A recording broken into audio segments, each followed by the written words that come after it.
Court తీవ్రంగా స్పందించింది. Case విచారణ సందర్భంగా పోలీసుల చర్యలపై న్యాయస్థానం అసంతృప్తి వ్యక్తం చేసింది. బాలిక ఆచూకీ కోసం ఇప్పటివరకు తీసుకున్న చర్యల పూర్తి వివరాలను సమగ్ర నివేదిక రూపంలో సమర్పించాలని ఆదేశించింది. కేసు దర్యాప్తులో ఆలస్యం ఎందుకు జరిగిందో స్పష్టంగా వివరించాలని కూడా సూచించింది.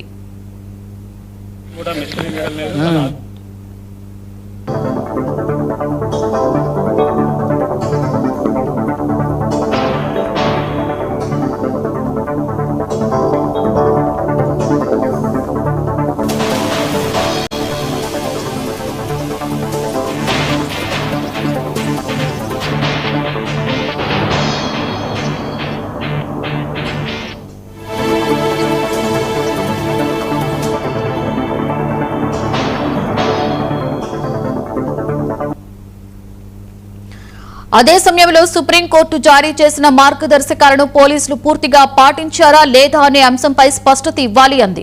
పిల్లల అదృశ్య కేసుల్లో అత్యంత జాగ్రత్త అవసరమని, ప్రతి నిమిషం కీలకమని న్యాయస్థానం గుర్తు చేసింది. తదుపరి విచారణలో పూర్తి నివేదిక సమర్పించాలని ఆదేశిస్తూ కేసును వాయిదా వేసింది.